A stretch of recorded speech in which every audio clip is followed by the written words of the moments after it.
My name is Edgar Omar Tegamoran, and I am currently enrolled in the Bachelor of Material Science program. The presentation will entail the exposition of a scholarly paper bearing the title Study of Elastoplastic and Corrosion Resistance of Titanium 25 Niobium Hafnia Composites for Potential Biomedical Application. This work was developed under the direction of Dr. David Bravo Bárcenas and researcher at IXM Society for Mexico, who was assigned to the University of Guadalajara. A biomaterial is defined as a material that has been specifically designed to interact safely and compatibly with biological systems and to promote tissue repair. This material play a crucial role in substituting or replacing the body's natural functions. When biomaterials are placed in permanent contact with bones, muscles, ligaments, tendons, soft tissues, or bodily fluids, it's imperative that they meet rigorous standards of biocompatibility. Titanium and its alloys are generally considered to be inferior to AC316 stainless steel and cobalt-based alloys with regard to repair properties. However, when a specific strength is considered, titanium alloys demonstrate superiority over the other materials. A notable benefit of titanium in biomedical applications as compared to stainless steel and cobalt-based alloys is its young models, which is 110 gigapascals as opposed to 200 gigapascals and 220 gigapascals for the two commercially available alloys respectively. Given that elastic modulus of the human bone is 20 gigapascal, it is evident that titanium exhibits superior elasticity compatibility with natural bone tissue compared to the other two alloys. However, titanium exhibits suboptimal shear strength, rendering it suited for utilization in bone screw and nails. Research into new alloys has focused particularly on beta-type titanium alloys, which exhibit a low elastic modulus and high ductility. These alloys exhibit enhanced cool workability, enable the modulation of their elastic modulus and mechanical strength through microstructural alterations. Is Northway that lowest recorded elastic modulus value for beta titanium alloys, titanium 35 niobium 4 thin and titanium 24 niobium 4 zirconium 7 9 thin is approximately 40 gigapascals. In this study, a series of titanium 25 niobium hafnia base alloys exhibiting variations in hafnia content were subject to processing. The objective of this study was to evaluate the effect of incorporating this element into the titanium 25 niobium matrix, with particular attention to its structural and microstructural characteristics. This approach was adopted to establish a foundation for the subsequent investigations on the effects of hafnia addition on the mechanical, tribological, and wear resistance properties of the materials. The samples were processed using the powder metallurgy method. The starting materials for this study include commercially pure grade 1 titanium, niobium, and hafnium metal powders.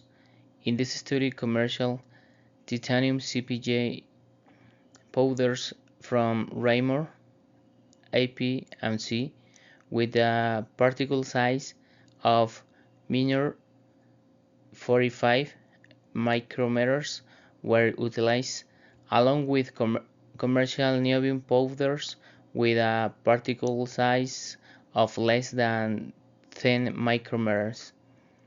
In this case of hafnia, the particle size is less than 5 micrometers.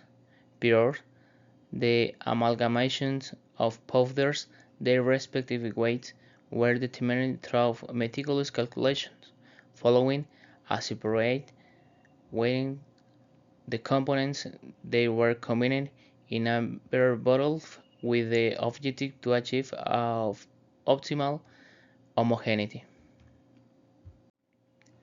Subsequence of tooling the samples in a physical test solution FMCC 200 universal mechanical testing machine, as illustrated in Figure 5, utilizes the compaction test mode to consolidate the mixture of powders introduced into die. The sintering process entails subjecting the compacted parts to a temperature of 1300 degrees Celsius for a duration of 120 minutes. For this process, a tubular furnace was utilized. The furnace was employed for controlled sintering using a high vacuum environment. The surface preparation of these samples was carried out using conventional metallographic preparations, following part of the methodology of the ASTM E3 standard to carry out the preparations. A series of analytic tests were conducted to characterize the samples, including a series of analytical tests were conducted to ascertain the structural, mechanical, and elastoplastic properties of compounds under investigation. The structural integrity of the compounds was determined through X-ray diffractions, while their mechanical property was assessed by Becker's microhardness test. The elastoplastic properties were determined through instrument indentation tests, and the corrosion rate of the compounds was determined through electrochemical corrosion tests.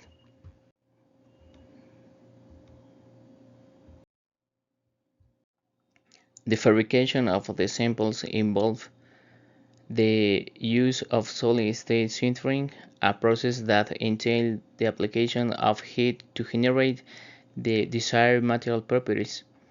To this end, as isotherm was employed. The description of this is provided below in the illustrated in Figure 5. The oven temperature was initially set at room temperature and subsequently increased to 450 degrees Celsius. This temperature was maintained for a duration of 60 minutes for the objective of eliminating the binder utilized, which was polyvinyl alcohol. Subsequently, the temperature was elevated to the sintering temperature of 1300 degrees Celsius and maintained at the temperature for 120 minutes, at which point the sintering process was executed. Subsequently, the samples were cooled down within the furnace. As illustrated in Figure 5, The experimental setup employed for the nanoindentation test was analyzed to generate load penetration curves. The applied load was 20 millinewtons and the tip of the diamond pyramid was the Berkovich type and three-sided. As illustrated in Figure 6, the experimental setup was designed to conduct electrochemical corrosion tests. A potentiostat galvanostat equipment was employed using three electrode corrosion cells, with the test samples serving as the working electrode, a platinum as a counter electrode, and reference electrode composites of silver to silver chloride electrode, and SBF electrolyte was utilized at a controlled temperature of 36 degrees Celsius. As illustrated in Figure 7, the morphology and structure of the particle for each element in the starting powders can be observed. The starting materials for the sintering compressing commercially pure grade 1 titanium, niobium, and hafnium oxide metal powders. Raymore AP&C commercial titanium CpG powders with a particle size of less than 45 micrometers, as well as commercial niobium powders with a particle size of less than 10 micrometers, and in this case of hafnia, the particle size is less than 5 micrometers are utilized. In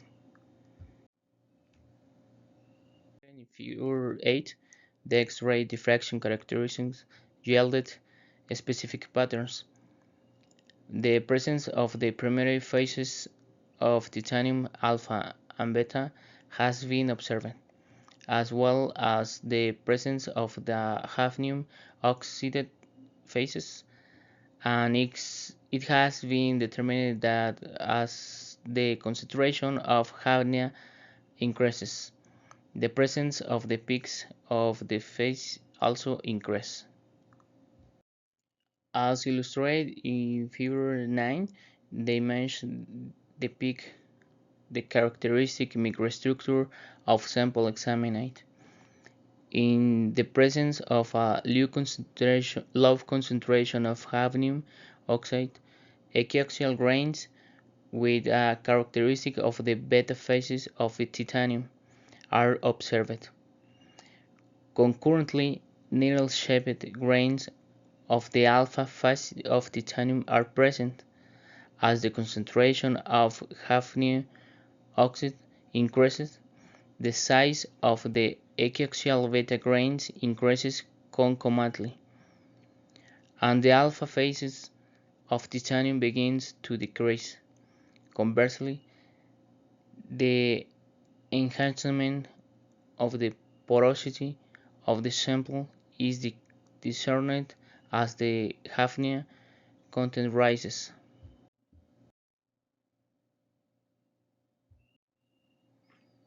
As illustrated in Figure 10, the relative density of the compounds exhibit a specific pattern. In regard to the incorporation of hafnia, it has been observed that as the hafnia content rises, the relative density declines, resulting in the manifestation of porosity. The samples with the lowest hafnia content exhibit the highest density, with the slight variations observed for the samples with the highest hafnia content. In these samples, relative density increases marginally compared to the sample with a 16 billion% hafnia. Figures 11 and 12 illustrate the outcomes derived from the nanoindentation test. Figure 11 illustrates the behavior of the versus the depth curves of the composites. It is evident from the figure that for low concentration of hafnia, there is a shift to the right, indicating lower hardness values. Conversely, for the higher concentration of hafnia, there is a shift to the left, suggesting higher hardness and lower penetrations. Figure 12 illustrates the relationship between reduced hardness and mold elasticity, as well as hafnia concentration. This finding aligns with the observations presented in the preceding figure, which indicate an increase in hardness with increasing hafnia concentration. Furthermore, a decline in the elastic molds of up to 65 gigapascals as evident in samples with 3 and 20 volt% hafnia. As illustrated in figure 13 and 14, the electrochemical corrosion test yielded specific outcomes. As illustrated in figure 13, the open circuit potentials exhibit a specific temporal pattern with respect to the compounds. An increase in the passive layer of the samples can be observed as the hafnia content increases, with the largest passive layer observed in the sample with 16 12% hafnia. Furthermore, figure 14 illustrates the behavior of the Tafel curves of the compounds, as evidenced by both the graph and the data in the table. The samples that demonstrate the most effective performance against electrochemical corrosions are those devoid of hafnia and thus contain 5 and 10% hafnia. Conclusions. The precision of the samples, the Ti25NbxHfO2 system was achieved satisfactorily by using the methodology proposed in this work, using the solid-state sintering process under high vacuum conditions. The XRD and OM test results indicate the alpha titanium and beta titanium phases are present in all samples, with complete stabilization of the beta titanium phase for the higher hafnia contents. The electrochemical corrosion behavior of the composites gave the first indication of the corrosion resistance of the composites, with the samples 5, 10, 16, and 20 volume% of hafnia again becoming noticeable. I would like to express my gratitude for your attention. Thank you. Have a nice day.